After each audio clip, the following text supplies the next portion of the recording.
Name's James, and welcome to another product review slash unboxing. This one is kind of a big one. This is going to be for the Dell XPS 15-inch. The exact model is the 9550. This particular model has been max specs direct from Dell here in Korea.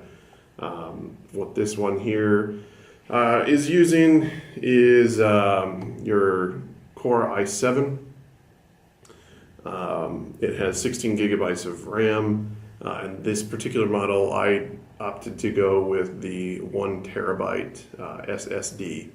So I do know that there is the Samsung 95 or 950 SSDs out there, but as of yet they do not have a 1 terabyte version of that.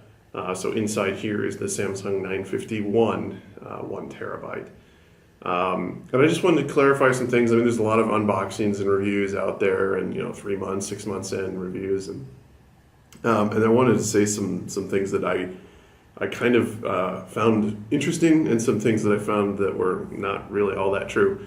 Okay, so the first one, anybody that's watched a lot of these unboxings, as you will see in mine, that when it comes in the box, there's always that plastic wrapping in it, and it should have the little tab that you pull to lift the computer out of the box. And I've seen 2 or 3 unboxings where that tab has actually been folded under the computer, so the only way to get it out is to tilt it on its side and let it kind of fall into your hand. That actually happened with mine too. So little things like that Dell really needs to improve on is, make sure that tab to pull the computer out of the box is actually there for people to pull it out of the box. I shouldn't have to sit there and do gymnastics with it to get the thing out of the box. The other thing a lot of people have complained is that the web camera is in a very awkward position. Here at an office table environment, if it's at a correct height, it's actually really not that bad or not that different. But yeah, I will say a lot of the testing I've seen out there, people have it on their lap or they have it in a very awkward position. And I don't know any webcam that, unless it's movable, would be ideal for all of the situations. What do you think here? The other big one that so far people have complained a little bit about is the battery life. When delivered to me yesterday, this had about 71% battery remaining. I used that, let's see, it arrived about 4 o'clock, powered it on by 4:30, and until about midnight, this was only running on battery power. I was doing Windows updates, NVIDIA updates, getting Microsoft Office installed, getting my programs that I wanted to get moved over, a couple of my photos and that sort of thing. Again, all of this on battery power, and transferring my data over Wi-Fi, I should mention, which is a little more strenuous, of course. But yeah, come midnight, the battery remaining was 25%.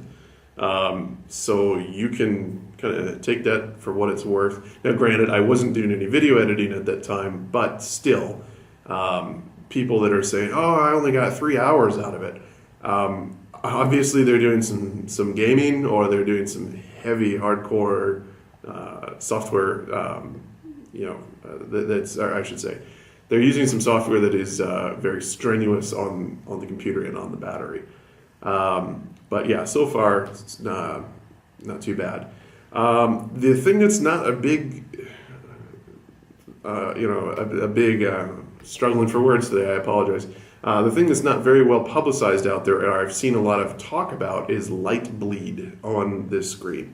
I've had a couple Lenovo's in the past that I would go back to the States for holiday, and I would load up on tech while I was there and then come back to Korea. And I had 2 of them that right out of the box, just light bleed issues all over. And they were 4K displays, and it was the Yoga Pro 2. And, not inexpensive machines. So this one I was really kind of worried, especially because I had to order this one online, and it showed up. And really, I was impressed. The light bleed, even on maximum brightness, at the very bottom center, right above the Dell logo, you can see just a little bit more light than anywhere else on the rest of the screen. But it's really, and if you move the angle at it just of the monitor just a bit, it becomes nearly invisible. Like you really have to strain your eyes to see it. So needless to say, I was really concerned about that. I've had bad luck with those with various manufacturers, and I had no issue. I mean, this is kind of that's actually on all my mobile phones. I prefer AMOLED. Just I like the color saturation, and things like light bleed really aren't an issue with that sort of technology. So, but in agreement with some of the other reviews out there, I gotta say, this display, wow! It is it. You see it on the review, and it's that's kind of cool, and it's yeah, when it pops on, and I gotta give credit to these guys, at Microsoft. When you load it up with a bunch of really well done pictures as wallpapers that cycle through there, that's just really good. It's a great thing to do. It really shows the pop, the flair of such a great product. I mean, the other one I'll say is I use a Oppo R7, Oppo R7 Plus. And one of the coolest things I really like about this phone is they have a theme downloader that you can get and get just tons of these really well spec'd out or well designed themes specifically for your phone. And it's not like, you get 3 or 4 options and we'll update it between now and Christmas. It's pretty much once a week. They have new stuff to come out. And it's just really well done. And I kind of see a similar thing happening here with Microsoft. And I mean, really, when the computer turns on, the wallpaper is going to be the first thing to hit you in the face. And, every computer does that. But specifically, when you have a display that is 4K and the color saturation is this good, and it just pops that well, it is just so much more impactful. It really, really hats off to the guys at Microsoft and Dell for making that happen. You guys did a really good job on that. The hard drive write speeds and read speeds, again, back to the Samsung 950, those are faster drives, absolutely. However, from what I'm reading online, there's grass is always greener on the other side. They definitely are faster, but they do produce more heat, and that can impact battery life. I don't have it. I don't know how much of an issue that is. I do know some people out there have done it. And, hell, I might in the future too, just to try it out. That kind of goes into the next part here. This unit that I bought, I was really this close to buying a MacBook Pro. I haven't had a Mac. I take it back. I've owned a Mac for about a week back in 2010. I hated it. I just little things drove me nuts, and I'm sure if I spent more time and I could relearn everything, I could make it a lot better. But I just like Windows, and especially, that was back when Windows, I think it was Windows 7 had just come out, and I liked it more. I had just gotten through the Vista stage of hell. And I still was leaning towards Windows over Mac. But now with Windows 10, just little things that you can snap drop the different windows on different sides. The finger gestures to go in and out of windows. The speed, the boot time on this thing is less than 18 seconds. That's insane. If you were to go back to 1995 and say, hey, you know what, Windows is going to turn on in less than 30 seconds, well under less than 30 seconds in the future, I probably would never believed you. But hell, back in even 2005. But yeah, overall, its performance is great, and the thing is, it's kind of future-proofing it because you can open it up, you can upgrade the RAM, you can upgrade the hard drive. As where with the MacBook, kind of screwed. And the ones that are available as of mid-May here, 2016, are still using the Haswell processors, which they're not bad. I mean, performance-wise, there's really not a big difference, but battery life, they do, they're not as efficient. Now, granted, OS 10 is a much more streamlined operating system. It's more efficient, and the hardware. There's a lot of things about Mac that just they run more efficiently, and they should for the price you're paying and the amount of R&D time they put into it. It damn well should. But at the end of the day, the limitations were too much. And of course, price does factor in. Now, my personal thing is I don't mind paying a premium if the quality is there. For example, the Oppo mobile phone that I had out there. Oppo is by no means a cheap phone. I mean, either Xiaomi and Huawei you can get for sub $200. This one here, I think I paid $450 for it. With the exchange rate, that was still about $550, $600 in local Korean cash.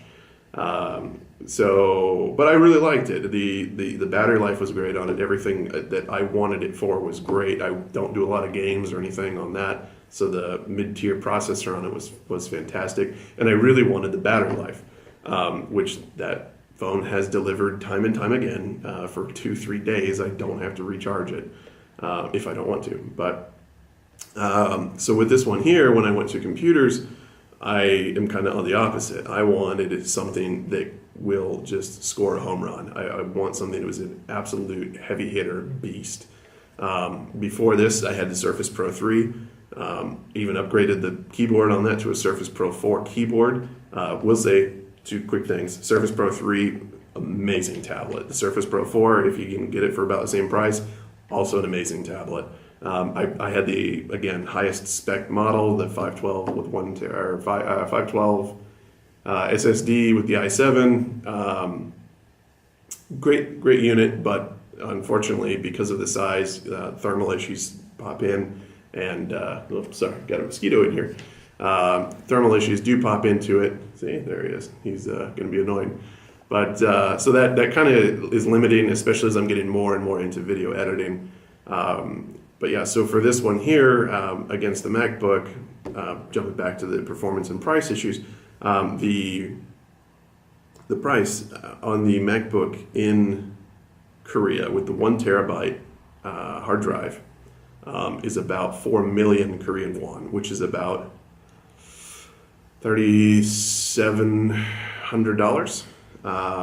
As where if you were to buy this Dell, which is basically the same specs as that, with the 1 terabyte hard drive, the same RAM options, plus even a newer processor, then the price on this one, and I'm doing today's currency, is $2,490. That's including tax. So we do have a 10% tax here in Korea. That is not some, Mr. Lee's tiny electronics store. That is from DellKorea.com. Or DellKorea.co.kr. I don't remember the exact address. Now, I actually ended up going through an authorized dealer that had another $100 discount program for that last week, and so I went through them. Plus, I had some points and stuff on my credit card I can apply towards it, which was kind of nice. But yeah, so at $2,500 US, it feels to me, again in Korean money, it's close to about like 3,000 in local currency. So that said, it's probably the most expensive computer I've ever bought. So I really was kind of nervous. Like little things I didn't like with the Dell that the Mac had, the magnetic chargers. My Surface Pro 3 had that. The MacBooks have that. This does not. Now, I do understand that technology is proprietary. It's owned by Apple Computer, and that Microsoft pays a pretty penny to Apple to use that technology. I am disappointed this doesn't have that. But But then again, I'm very careful with my devices. I've never broken anything. I've never dropped anything. Actually, my father will disagree with that. There was one Sony laptop when I was in high school that may have fallen off of a desk, but in my defense, it was in a padded Targus laptop bag, and apparently it didn't do its job. So, I'm pretty sure he's still angry about that. So, but anyway, minus that the little power charger, I wasn't huge on. The keyboard, it's not bad. It's not my absolute favorite. As you've seen in other reviews, probably the keys on the left and right hand side, they could expand it a little bit more. Maybe not the actual alphabet keys, but the enter, they have the mini arrow direction keys. There's just little things they could have just stretched out just a little bit more. I think would have made it a bit more comfortable. But I've noticed that HP has done that, and Apple has done that. So again, I'm not going to argue with their R&D department. They've done product testing with consumer markets, and obviously they've got a reason for doing what they do. Whatever, give and take. But yeah, overall, if anybody is considering this and is on the fence post, everyone complains that you get really fingerprinty and smudgy on the carbon fiber, and you need to get soap and water and clean it by hand. Again, I've been using this pretty heavily for the last 24 hours here. I don't know what they're talking about, guys. It's fine, and I'm kind of a greasy kind of guy, and I don't see any issues. I mean, I can see fingerprint on the trackpad a little bit, but I mean, when one doesn't do that, I mean, even Apples do that. And also, speaking of the trackpad, everyone says, "Oh, it's near Apple quality. It's near this." The biggest issue I see people when they compare it is they'll do like the scrolling gestures, but they'll do it in Chrome. And don't get me wrong, I love Chrome. Chrome is a great browser. However, Chrome really is not that great when it comes to smooth scrolling ability. It just doesn't render very well. Can't believe I'm ever saying this, but Microsoft Edge with this trackpad, when you're scrolling, is, I don't like always comparing to Apple, but in this case, they really are the best. I would say it is dead equal to the Apple. I'm not saying, it's kind of close, it's kind of flaky. I have not had any issues with reliability or flakiness with this trackpad. It is fantastic. Jump back to the Surface Pro I had. I upgraded to the Surface Pro 4 keyboard, which is the new glass style feeling trackpad. And compared to the Surface Pro 3, that was a huge step up. Much, much, much better keyboard. But that did have some kind of flakiness. And, it's a new feature, new keyboard. It was the Fingerprint ID one that just released about 3 weeks ago here in Korea. But I was kind of expecting that. It's a third or an optional device, and it's going for a year older model.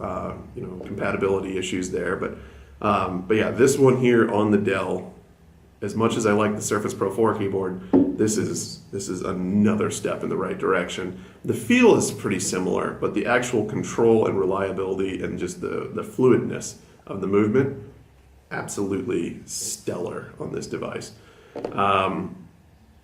And then I'm trying to think here. I got one more question. For the Korean version, this is for the foreigners in Korea that are kind of curious. Yes, the Korean Dell does come with a Korean keyboard. So yeah, if you're not familiar or don't have the Korean Hangul system memorized, this is definitely worth it. And no, they are not just stickers they put on the American version. They actually do have the the Hanja key as well as the key for Hangul and English or the Roman characters switching back and forth. And of course, all the Hangul on the keyboard is also back illuminated with the LED. Again, they're not just stickers. So there have been some rumors out there that the Japanese ones do that. As far as I know, I go to Japan quite often.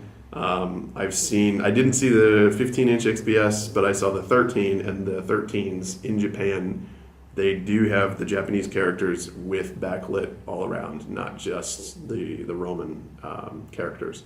So yeah, basically to wrap this up, this is getting a little bit long, but I just wanted everybody to know this is a fantastic device if you're really in the market or you're really leaning towards getting something especially for video editing and processing. This is the way to go. Now, if you're a Mac user, really, I don't like jumping on that bandwagon. If you like Apple, stick with Apple. If you like Windows, stick with Windows. Android and iPhone. So anymore, it's not 2010, it's not 2008 anymore. It's not like there's huge differences between them anymore. They both produce really good results, and the fight and bickering between the two is just it's stupid. There's no point for it. The fanboys can go nuts on that if they want, but overall, I like Windows 10. It runs very well. With this hardware, it's fantastic. The 4K is great. Touchscreen, it's there. I don't find it all that useful. Like on a Surface Pro again, it's extremely useful. But for here, whatever. It's kind of nice if you want something, just to use it like that. The only thing I will say is this touchscreen does come into a nice effect.